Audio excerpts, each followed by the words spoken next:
കാട്ടാന PT5 കണ്ണിന് ചികിത്സ ഉറപ്പാക്കാൻ തീരുമാനം. അരുൺ സഖറിയുടെ നേതൃത്വത്തിലുള്ള സംഘം ആനയെ ചികിത്സിക്കും. വയനാട്ടിൽ നിന്നുള്ള 2 കുങ്കിയാനകൾ ഇതിനായി പാലക്കാട്ടേക്ക് എത്തിക്കും. വിവരങ്ങളുമായി അജിത്ത് ബാബുണ്ട് പാലക്കാട്. അജിത്ത്, എപ്പോഴാണ് ഈ ദൗത്യം തുടങ്ങാൻ നിശ്ചയിച്ചിട്ടുള്ളത്? അരുണ്യ, ഒരാഴ്ചക്കുള്ളിൽ ചികിത്സ നൽകാനാണ് നേരത്തെ വനംവകുപ്പ് തീരുമാനിച്ചത്. അതിന് ഉത്തരവെല്ലാം ശരിയായിരുന്നു. വനമന്ത്രിയുടെ അനുമതി എല്ലാം ഈ കാര്യത്തിൽ ലഭിച്ചിരുന്നു.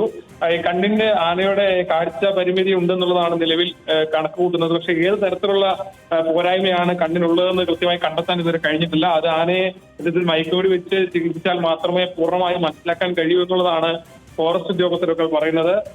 ഇത്തരത്തിൽ ഈ കാട്ടിലുള്ള സമയത്ത് ആനയെ കാട്ടിൽ വെച്ച് തന്നെ മയക്കുവെടി വെച്ച് അവിടെ വെച്ച് തന്നെ ചികിത്സിക്കാനുള്ള നടപടിയായിരിക്കും ഉണ്ടാകുക. പിന്നീട് ഈ ആരോഗ്യം വിലയിരുത്തിയ ശേഷം തുടർ നടപടികൾ അടക്കം ഉണ്ടാകും. ഈ ആഴ്ച തന്നെ ഇതിന്റെ ഭാഗമായി വയനാട്ടിൽ നിന്നുള്ള കുങ്കിയാനകൾ പാലക്കാട് എത്തും. 2 ആനകളാണ് ഇത്തരത്തിൽ കുങ്കിയാനകൾ പാലക്കാട് എത്തുക. അതിനുശേഷം ഈ അരുൺ സഖറിയുടെ നേതൃത്വത്തിലുള്ള സംഘമായിരിക്കും ആനയെ ചികിത്സിക്കുക. നിലവിധമായിട്ട് നടപടികളെല്ലാം പൂർത്തിയായിട്ടുണ്ട്. ആനയെ പൂർണ്ണമായും നിരീക്ഷിക്കുന്ന സാഹചര്യത്തിലാണ് ഉള്ളത്. ആന ഇപ്പോഴും ജനവാസ മേഖലയിലും അതോടൊപ്പം തന്നെ കാട്ടിലേക്കും പോയി വന്ന് നിൽക്കുന്ന സാഹചര്യത്തിലാണുള്ളത്. കാരണം കൂടുതൽ ദൂരം ആനയ്ക്ക് പോകാൻ കഴിയുന്ന സാഹചര്യമില്ല. വളരെ പതിയെയാണ് ആന മൂവ് ചെയ്യുന്നത്. അതുകൊണ്ട് തന്നെ ഇക്കാര്യത്തിൽ പൂർണ്ണ സമയവും ആനയെ നിരീക്ഷിക്കുന്ന രീതിയിലുള്ള പ്രവർത്തനമാണ് ഇപ്പോൾ ഉണ്ടാകുന്നത്. ഏതാണെങ്കിലും ഈ ആഴ്ച തന്നെ നടപടി ഏകോപിപ്പിക്കാനാണ് വനം വകുപ്പിന്റെ തീരുമാനം. അരുണ്യ, ശരി. പാലക്കാട് നിന്നും അജിത്ത് ബാബുവാണ് വിവരങ്ങൾ നൽകിയത്.